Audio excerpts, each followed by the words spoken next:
Assalamualaikum warahmatullahi wabarakatuh. Di sini kami dari PLP SMA Negeri 1 Tanjung Bumi. Izinkan kami memperkenalkan diri terlebih dahulu. Perkenalkan, nama saya Mas Sururo sebagai moderator plus materi yang ketiga. Dan ada rekan teman saya yakni Madaniyas sebagai materi yang pertama dan Mahsuna sebagai materi yang kedua dan Mahadi sebagai pemateri yang terakhir. Di sini kami akan menjelaskan hasil laporan kami. Baik, kepada pemateri yang pertama dipersilahkan. Baik, di sini saya akan menjelaskan mengenai kultur sekolah yang ada di SMA Negeri 1 Tanjung Bumi. Untuk yang pertama yaitu visi dan misi. Visi dari SMA Negeri 1 Tanjung Bumi yaitu terwujudnya insan yang berakhlak mulia dan berbudaya lingkungan serta siap berkompetisi global berlandaskan profil pelajar Pancasila. Sedangkan untuk misi dari SMA Negeri 1 Tanjung Bumi ini, yang pertama yaitu mendidik siswa agar beriman kepada Tuhan Yang Maha Esa dan berakhlak mulia. Yang kedua, mendidik siswa agar memiliki kecerdasan spiritual, intelektual, dan emosional. Tiga, melaksanakan pembelajaran dan profesional dan efektif, menciptakan iklim kerja yang harmonis, budaya santun dan budaya tertib serta saling hormat antar warga sekolah.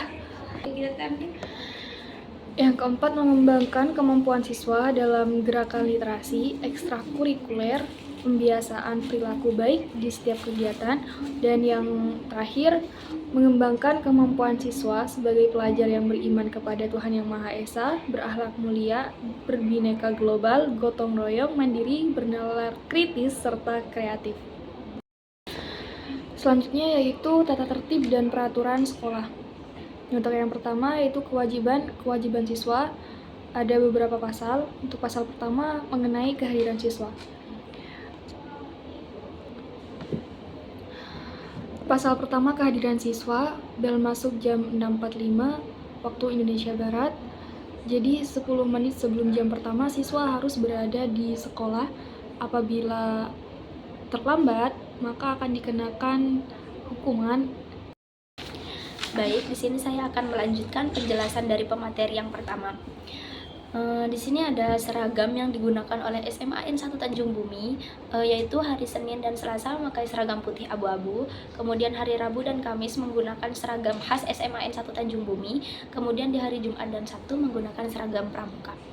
Untuk pembiasaan yang dilakukan di SMAN 1 Tanjung Bumi, yang pertama ada salaman dan pengecekan atribut sebelum masuk ke dalam sekolah, kemudian ada sholat zuhur berjamaah, doa bersama sebelum dan sesudah pembelajaran, kemudian ada olahraga bersama setiap akhir bulan.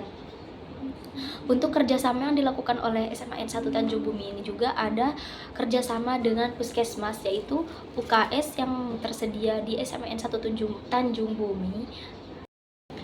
Baik, selanjutnya ada kegiatan seremonial. Beberapa kegiatan seremonial yang sering dilakukan di SMAN 1 Tanjung Bumi antara lain upacara bendera setiap hari Senin, kemudian rapat bulanan sesuai waktu yang ditentukan. Rapat di sini adalah kegiatan rapat yang dilaksanakan oleh guru setiap sebulan sekali. Rapat ini bertujuan untuk mengevaluasi proses kegiatan belajar mengajar selama 1 bulan dan mengevaluasi tentang perkembangan sekolah. Kemudian ada juga memperingati hari-hari besar seperti Maulid Nabi dan sebagainya. Baik, untuk penjelasan selanjutnya akan dijelaskan oleh pemateri ketiga. Baik, di sini saya akan melanjutkan pemaparan materi yang ketiga, yaitu kondisi peserta didik. Di sini kondisi peserta didik ada 4 poin. Yang pertama, jumlah rombongan belajar. Kedua, jumlah siswa per kelas. Ketiga, karakteristik siswa. Dan keempat, bentuk evaluasi belajar siswa. Yang pertama, jumlah rombongan belajar. Jumlah rombongan belajar di SMAN 1 Tanjung Bumi ada 18 rombongan belajar. Contohnya, kelas 10 IPA ada 3 kelas dan kelas 10 IPS ada 3 kelas juga. Dan selanjutnya kelas 11 dan kelas 12 seperti itu. Kedua, jumlah siswa per kelas. Jumlah siswa di SMAN 1 Tanjung Bumi per kelasnya ada yang 30 sampai 36. karena data ini diambil dari surat keterangan data di SMAN 1 Tanjung Bumi sebagaimana yang telah disurvei oleh petugas di SMAN 1 Tanjung Bumi, karena mereka mengikuti aturan yang menyatakan bahwa untuk jenjang SMA atau SMK jumlah maksimum peserta didik dalam satu kelas ialah 36 siswa. Kemudian yang ketiga, karakteristik siswa, yaitu memiliki minat dan motivasi saat belajar yang tinggi terhadap belajar dan perkembangan sosial. Karena guru di SMAN 1 Tanjung Bumi itu menginginkan siswanya atau siswinya memiliki minat dan motivasi yang tinggi untuk belajar. Yang keempat, bentuk evaluasi belajar siswa. Evaluasi pembelajaran biasanya dilakukan di akhir pembelajaran, namun harus disiapkan dan dirancang terlebih dahulu sebaik mungkin. Sebagai guru harus menyiapkan terlebih dahulu, karena ketika diadakan suatu evaluasi, maka kita mengetahui siswa atau siswinya itu paham atau tidaknya. Dan selanjutnya, permasalahan yang pernah dialami siswa dan penanganannya. Permasalahan yang sering dihadapi siswa SMAN 1 Tanjung Bumi diantaranya sering terlambat datang ke sekolah, yakni penanganannya dihukum dengan diwajibkan sholat duha bersama atau dihukum push up atau squat jump. Yang kedua, sering merokok di area sekolah. Dan yang ketiga, sering loncat pagar setelah pagar dikunci. Dan yang keempat, sering bolos atau keluar di saat jam pelajaran. Ketika siswa atau siswi di SMA 1 Tanjung Bumi ini melakukan permasalahan ini, maka penanganannya untuk pertama, nasihat lisan, yakni dari wali kelas memberitahu. Kemudian ketika siswa itu masih melakukannya, maka akan dibawa ke ruangan BK, kemudian kepala sekolah, dan ketika masih tetap melanggar, maka terpaksa dari pihak sekolah akan memanggil orang tuanya. Warahmatullahi wabarakatuh. Pada kesempatan kali ini saya akan menerangkan tentang kondisi pendidik, di mana ada 3 pembahasan yang akan saya bahas. Yang pertama yaitu model atau strategi pembelajaran yang digunakan oleh peserta didik. Yang kedua, media pembelajaran yang digunakan oleh peserta didik. Dan yang ketiga, model perangkat pembelajaran yang digunakan oleh peserta didik. Nah, pertama-tama saya akan menjelaskan model atau strategi pembelajaran yang digunakan oleh peserta didik. Yang pertama itu ada Learning Starts with Acquisition atau bisa disingkat LSQ.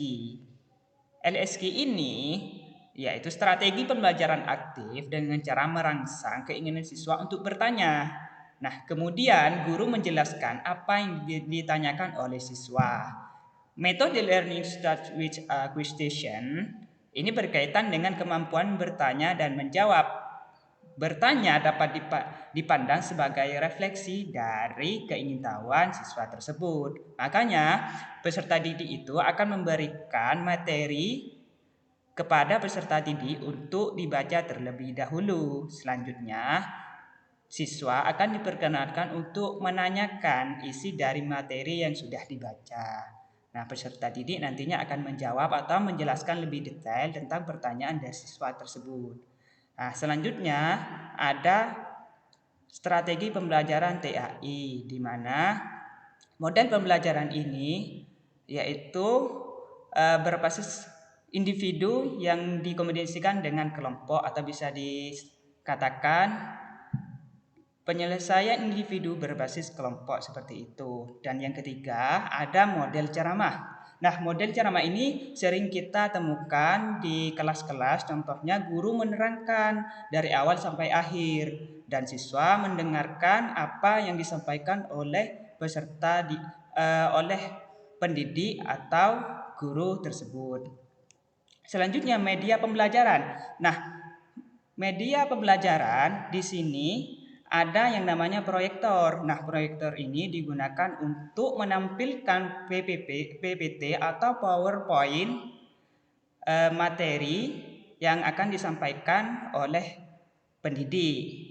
Ada papan tulis untuk menulis dan ada HP, di mana HP ini digunakan untuk memvariasikan pembelajaran agar pembelajaran itu menarik.